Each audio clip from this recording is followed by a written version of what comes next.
Bien, entonces les decía que el estudio de los protozoos es bastante complejo porque comprende un grupo importante de parásitos que ya no son macroscópicos, son microscópicos, son unicelulares. Todos estos protozoos son células parasitarias que invaden a nuestro organismo. Y por lo tanto, si son células, como entenderán, su morfología también es muy diferente. Ya nadie va a ver un protozoo a simple vista, tienen que usarse el microscopio y vamos a ver que tienen una membrana celular, que tienen un núcleo, tienen un nucleolo, tienen organelas, aparato de Golgi, retículo endoplásmico, mitocondrias, etc. Algunos son ciliados, otros son flagelados, o sea, tienen flagelo, otros ciliados, otras son las coccidias, que tienen una morfología muy, muy característica. Son varias coccidias que tenemos que estudiar y que tienen, aparte de esta morfología, que es relativamente simple, pero que a veces para la diferenciación hay que tener muchos elementos de criterio. Además, sus ciclos son, como les he dicho, son sumamente complejos. Bueno, entonces los protozoos son animales unicelulares y generalmente se presentan bajo dos formas. Las dos formas principales son trofozoitos y quistes, ¿no? Puede haber pseudoquistes, pero es un proceso, digamos, evolutivo hacia el quiste. Y entonces, cuando hablamos de trofozoitos, estamos hablando de formas móviles. Formas móviles que se desplazan, que tienen movimientos, ya sea con sus cilios, con sus flagelos, o movimientos ameboides, o sea, rectantes, digamos así, con emisión de cefalópodos. Entonces es variable para cada protozoo. Entonces el Balantidium es la forma móvil, es la forma que causa daño porque tiene enzimas que elimina, que destruyen los tejidos, porque son las que causan pues la mayor parte del daño en la parasitosis, es la forma que se alimenta también. Entonces eso es trofozoito. Entonces el trofozoito, imagínense algo que está vivo, que está causando daño, que se alimenta, que elimina sustancias tóxicas.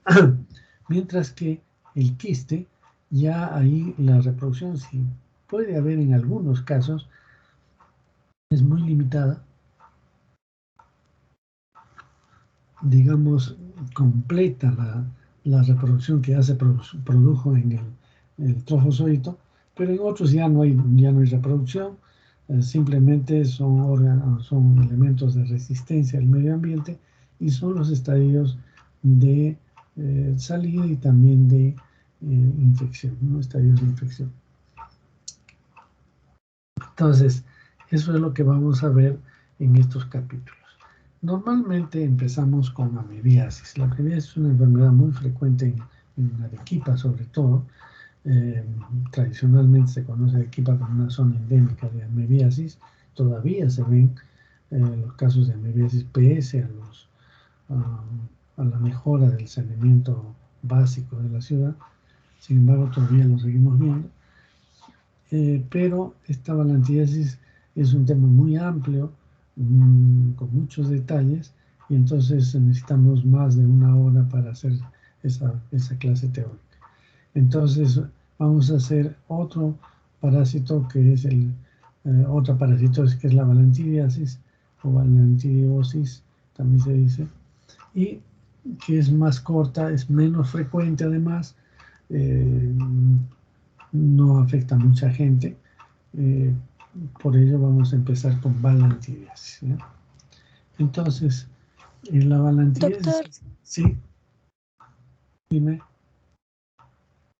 No, es que pensábamos de que no había pasado de diapositiva y estamos todavía en la primera diapositiva.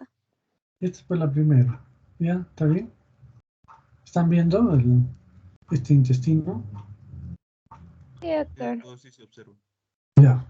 Entonces, la balantidiasis es una enfermedad causada por este protozoo, un protozoo enorme realmente, que es el Balantidium coli, que vean, tiene cilios, ¿no? El Balantidium coli mide más o menos alrededor de 100 micras, pero puede llegar hasta 200 micras. O sea, es el protozoo más grande que afecta al hombre.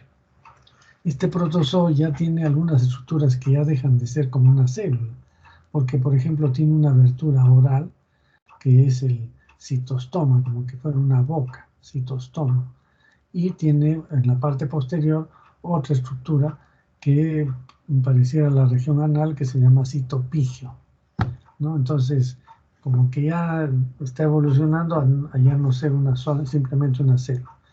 Sin embargo, tiene un macronúcleo que tiene que ver con el metabolismo, un micronúcleo que tiene que ver con la reproducción, ¿no? Y hay vacuolas excreticias, como por ejemplo esta, otras son alimenticias, y que estas ya van hacia el citopigio para ser eliminadas. Entonces, es un protozoo grande que no se puede ver a simple vista, pero sí al microscopio, incluso con panorámico, se puede observar, ¿no? Y tiene un movimiento muy activo, muy vivaz, se desplaza con los cilios que tiene. Bien, este protozoo vive en el intestino grueso del hombre y va a causar daño a ese nivel, ¿no? Entonces, la valentía es pues, la infección del hombre causada por protozoo ciliado Balantidium coli. Sin embargo, hay otro Balantidium que es el Balantidium suis. El Balantidium suis es un protozoo propio de los cerdos y que ocasionalmente pudiera infectar al hombre. Y el cerdo también se puede infectar con Balantidium coli, ¿no? Pero en todo caso el Balantidium coli es del hombre. El trofozoito de Balantidium acá lo tiene. Vean el citostoma, los cilios y estructuras internas. Cuando se le pone con lujo, se colorea rápido las burbujas o las vacuolas alimenticias, muy oscuro que casi ya no se puede ver nada. Este es un esquema para que veamos las características de este trofozoito y del quiste también. Entonces el trofozoito, como ven acá, tiene pues 70 micras, pero puede llegar hasta 200 micras, ¿no? En promedio diríamos unas 100 micras son las que tiene este trofozoito. Acá tiene el citostoma, ¿no? Acá hay una abertura del citostoma, el macronúcleo, el micronúcleo. Estas son vacuolas excreticias. No está acá dibujado el citopigio, que está por esta parte.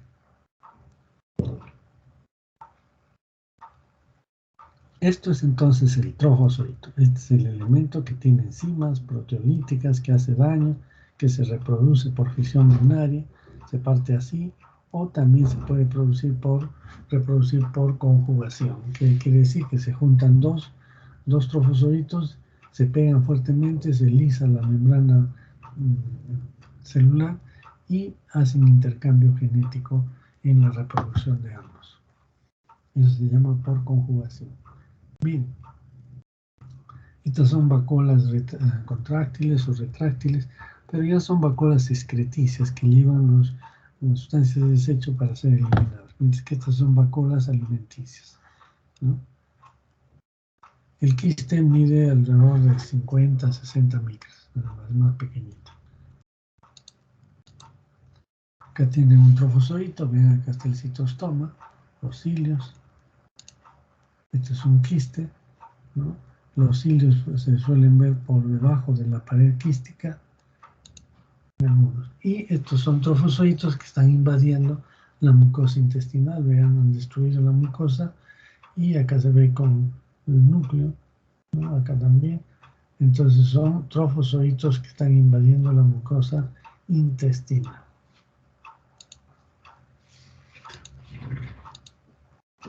Veamos ahora el ciclo. ¿Cómo es el ciclo de esta parasitosis?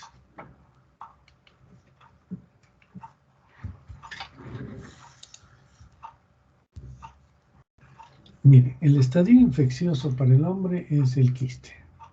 Este quiste que tiene un macronúcleo, un micronúcleo, etc. Entonces el hombre ingiere este quiste, llega al intestino delgado, allí se desenquista y se libera un trofozoito, ¿no? Porque había solo un macronúcleo, un micronúcleo, entonces se libera del quiste un trofozoito. Este trofozoito que se ha liberado del quiste y ya está libre, empieza su fase de reproducción. Y se puede dividir por fisión binaria, o sea, se parte en dos, o si el parásito se parte en dos, o hace esto que se llama conjugación. Y mediante la conjugación se intercambia genes y después otra vez se separan, ¿no? Entonces, en la conjugación son dos células que se juntan, hacen intercambio genético y después se separan.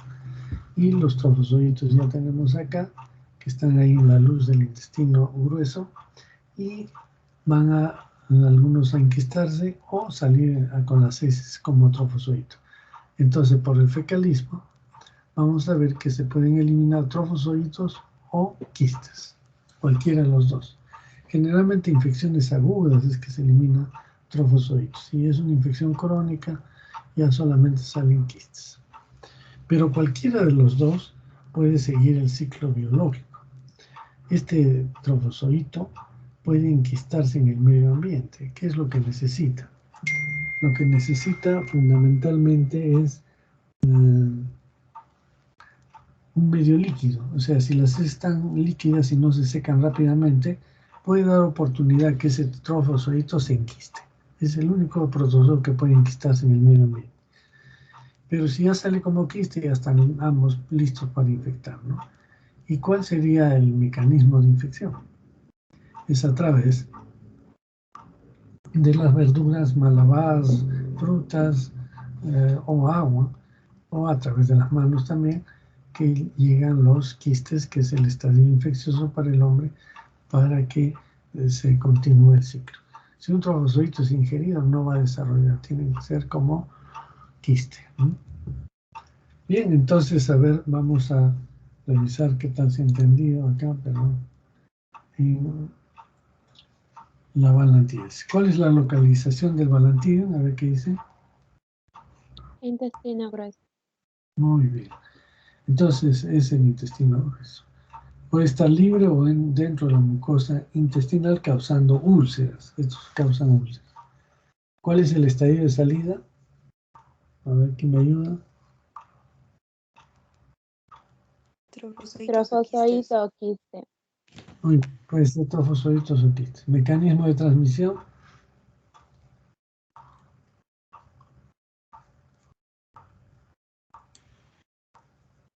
Verduras y agua contaminados. ¿Cómo? Mecanismo de transmisión, ¿no? Fecalismo. Fecalismo, muy bien. Ya eso no puede estar fallando. Estadio infeccioso, ¿cuál es el estadio infeccioso? Quiste. El quiste. Muy bien. Mecanismo de infección. Verduras mal lavadas. Verduras mal lavadas, consumo de agua cruda, o frutas o manos. Y aquí habla de unos reservorios. Esto puede ser el cerdo, por ejemplo, puede ser un reservorio balantídico, como hemos mencionado. Bien, entonces pasamos a lo que es patogénesis. ¿Qué daño causará este balantín? En realidad a veces causa muy poco daño, sin embargo otras veces sí es evidente el daño que causa. Al parecer hay una relación entre el estado general del paciente y la balantidiasis. Pacientes que sean inmunodeprimidos, pacientes alcohólicos o desnutridos hacen infecciones severas, ¿no? Tenemos reportado aquí en Arequipa balantidiasis mortal en varias personas que generalmente tenían este problema, sobre todo alcoholismo, ¿no? Y desnutrición también. En ese caso ya el balantío penetra la mucosa, va de la circulación y puede llegar a otros órganos, principalmente el hígado, ¿no? Y en ese entonces la patogénesis, podemos resumirla, hay una inflamación catarral con producción de mucos, bastante mucos, hay una invasión enzimática con destrucción celular, son enzimas como hialuronidasa, proteasa, Son enzimas que van a destruir la mucosa intestinal. Y se va a producir pues úlceras irregulares con fondo necrótico, es lo característico, se ve en la proctoscopía, a diferencia de lo que se ve en amebiasis, que también causa el mismo problema. En el caso de amebiasis, la lesión es en forma de cuello de botella, ¿no? O sea, una entrada pequeña y después se amplía en la mucosa, pero no pasa la submucosa. Entonces, esto es la patogénesis. Úlceras irregulares con fondo necrótico, y también las úlceras son parcelares, a veces extensas, ¿no? Entonces, es una lesión bastante evidente a la proctoscopía. En cuanto a la clínica, hay algunos que son asintomáticos, pero no todos. Los que hacen infección severa, los que presentan síntomas va a ser diarrea aguda, o a veces ya se completa un típico síndrome disentérico que comprende dolor abdominal, deposiciones líquidas, con moco, con sangre, pujo y tenesmo, ¿no? Entonces, eso es el síndrome disentérico. Ya les he recordado que cuando tengamos un síndrome disentérico en un paciente, hay que hacer el diagnóstico diferencial con bacterias, ¿no?, que pueden estar allí causando problemas, también con otros protozoos como la ameba, también para producir lesiones, y pueden confundir, ¿no? O sea, el síndrome disentérico pues se da en muchísimas enfermedades. Y recuerden que se dan enfermedades que afectan el intestino grueso. Un síndrome disentérico me habla de lesiones a nivel del intestino grueso. A ver qué otro parásito que hemos estudiado produce síndrome disentérico y que esté en el intestino grueso. A ver qué dice. El Trichuris trichura. Trichuris. Muy bien, Trichuris trichura. Es un minto que vive en el intestino grueso y por lo tanto va a producir también síndrome disentérico. Nosotros vamos a ver síndrome disentérico en protozoos, como por ejemplo en este Balantidium, en amebas también, ¿no? Pero hay bacterias que producen este síndrome disentérico, como la Shigella, la Escherichia coli enteropatógena, etc. Bien, entonces esa es la balantidiasis aguda. Pero después a veces el paciente no se trata y ya empieza a controlarse la infección, ya no es tan intenso, pero sigue el dolor abdominal y hay diarreas alternadas con estreñimiento. Esto suele verse en los pacientes que tienen una balantidiasis crónica. No es un típico cuadro, puede presentar en muchas otras enfermedades, pero es nuestra obligación hacer un diagnóstico diferencial. Luego tenemos las complicaciones. ¿Qué complicaciones puede haber en una balantidiasis? Una puede ser que el balantidium con sus úlceras comprometa parte de la entrada del apéndice, ¿no? Y entonces va a producir una apendicitis. Y otras veces, como hemos visto, ya les dije, pacientes alcohólicos tienen otro problema de comorbilidad, pueden llegar a invadir a otros órganos y entonces ya dan una sintomatología muy diferente. Estas son complicaciones entonces de la balantidiasis. El diagnóstico es microscópico por el examen de heces, ¿no? Pero ¿qué método podríamos utilizar? ¿Qué dicen? ¿Qué método puedo utilizar para trofozoitos que son móviles?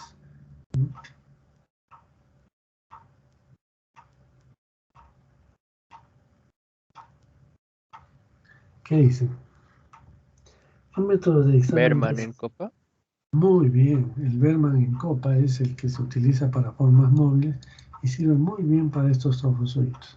Este es el Berman en laboratorio de investigación, y esto ha sido transformado por el doctor Hugo Lumbreras y es el método de Berman en copa, ¿no?, que permite, al colocar sobre una gasa aquí en una rejilla las heces y en el fondo el suero fisiológico, entonces vamos a ver que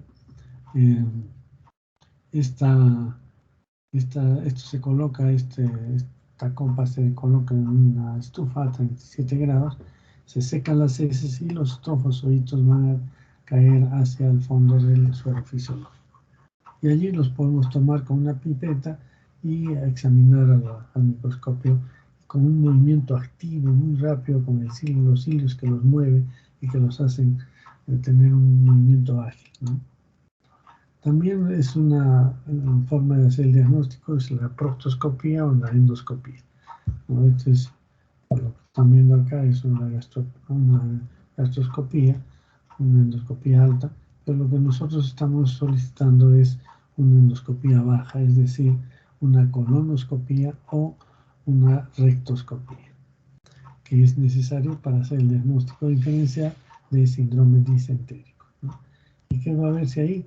Entonces, ¿para qué nos sirve la endoscopía? Nos sirve para primero ver las lesiones, el tipo de lesiones, luego tomar muestras de esa mucosa dañada y también podemos tomar muestras del mucus rectal para buscar los trofosoditos, ¿no? En todo caso, eso es el método. Pero todo lo que estamos hablando es para trofosoditos, ya sea el Berman, la endoscopía, etc. Lo que también se hace es para ya no ver los trofosoditos, sino ver los quistes. En ese caso podemos usar Telemann o Faust, que son métodos comunes para estos quistes. Bien, entonces veamos ahora lo que es la epidemiología. Esta es una enfermedad relativamente frecuente en alguna zona, donde generalmente hay falta de saneamiento ambiental, hay defecación en el suelo y hay presencia de cerdos. Siempre hemos encontrado ese antecedente, donde hay cerdos hay balantío. Como dije, puede haber infección cruzada. Hemos estudiado pues en varios sitios y la prevalencia es menos del 1%, sin embargo, hemos encontrado prevalencias altas en selva y también, no altas, sino moderadas en selva. Y en Puno hicimos un estudio en Ácora, que es una localidad que está al frente del lago Titicaca y que mantiene pues una temperatura no es tan fría, porque esta es una infección de zonas templadas o cálidas, ¿no? Entonces en Ácora hemos encontrado 3% de balantidiasis, una cosa así exagerada, ¿no? Y pues se veían los cerditos por todo sitio en la calle, las heces humanas también en diferentes calles. Entonces el desaseo, la falta de saneamiento ambiental pues contribuye a esta enfermedad. Bien. Entonces, ¿cuáles son los mecanismos? El consumo de verduras mal lavadas, ¿no? Frutas también, y entonces ahí puede haber los quistes de Palantidio. También hemos visto alguna asociación con la crianza de cerdos, sobre todo en forma, no en granjas, sino en forma, digamos, familiar o en los pueblos.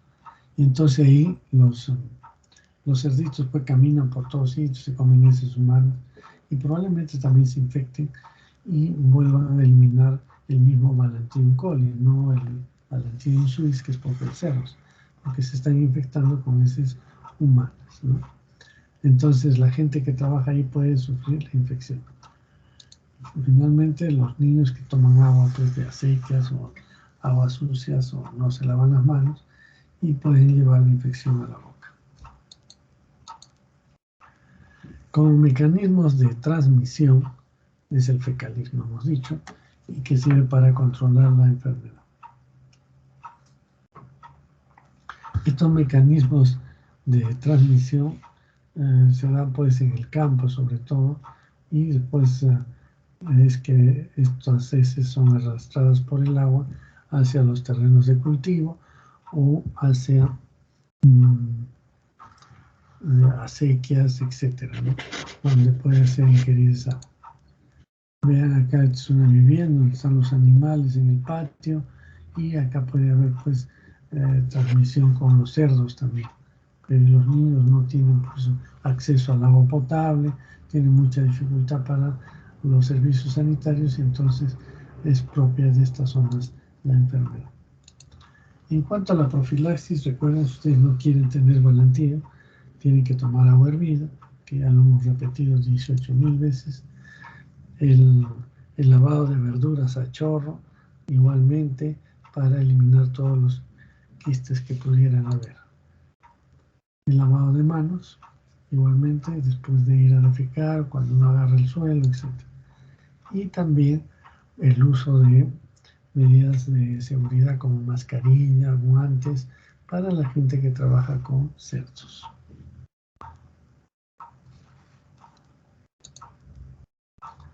Bien, entonces, quizás para recordar, ¿no? Entonces recuerden, una cosa es control, que va sobre el fecalismo fundamentalmente, y otra cosa es profilaxis, que va en estos temas de prevención.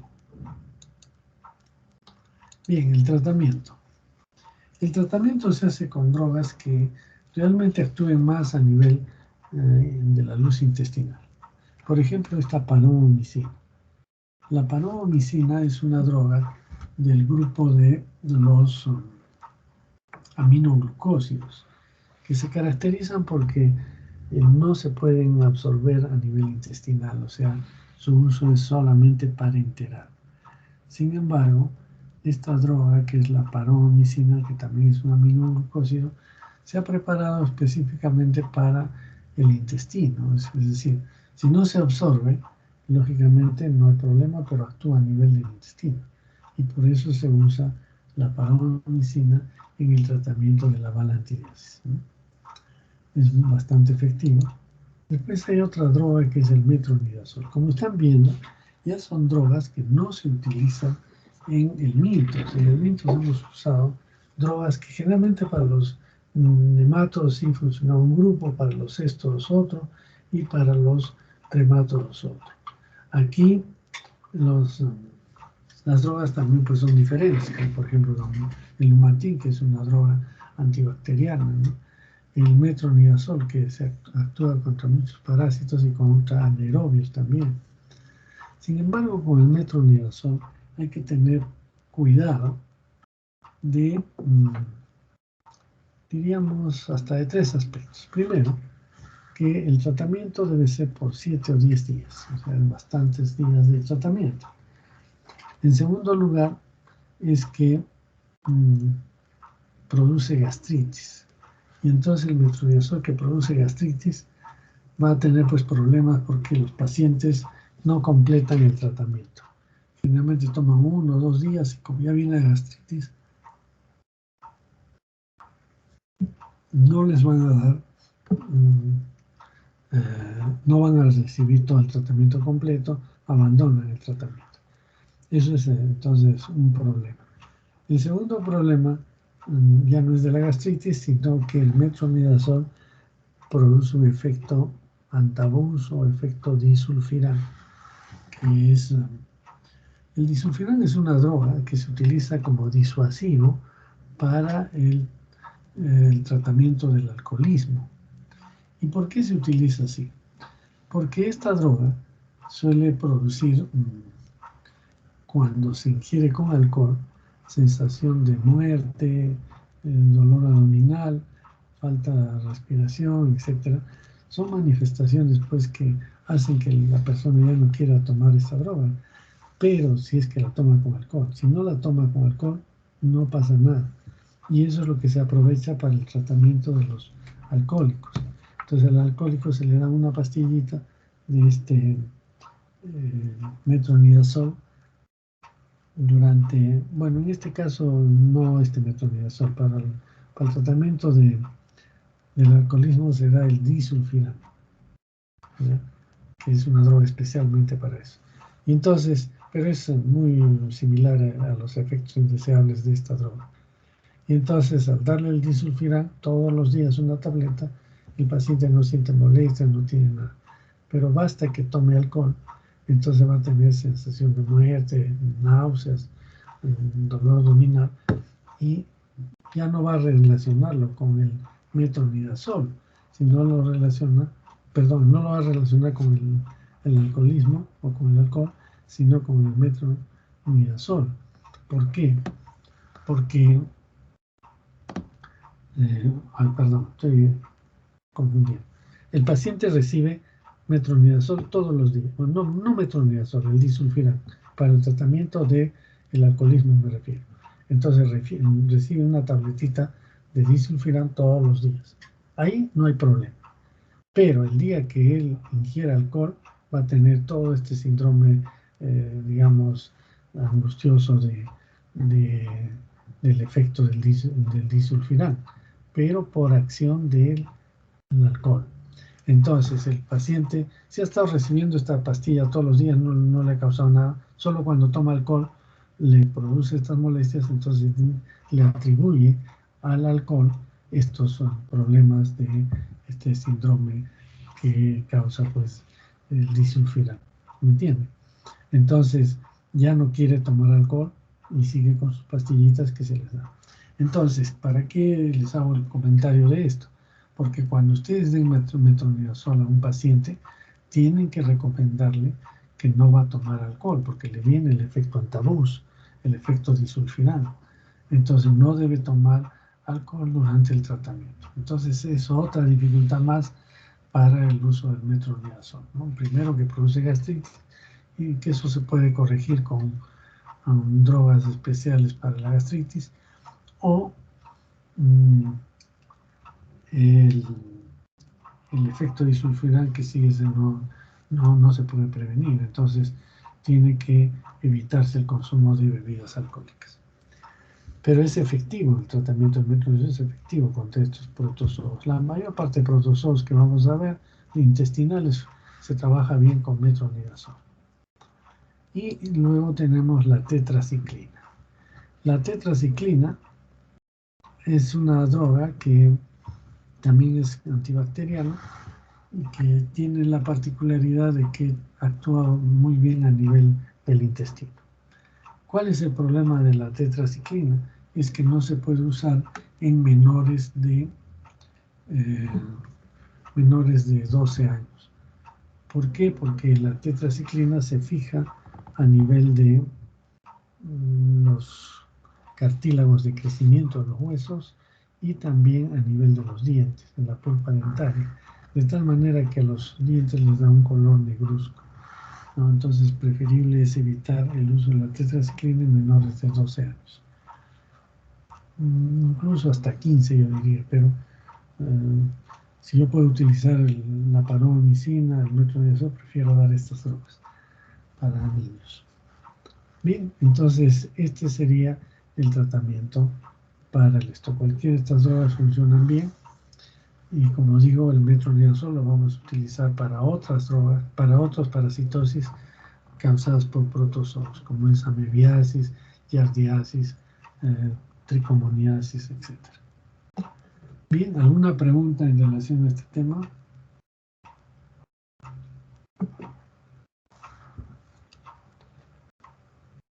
¿Preguntas?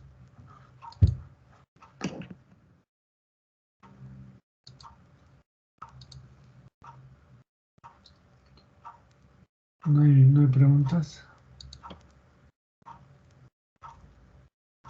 Bien, entonces,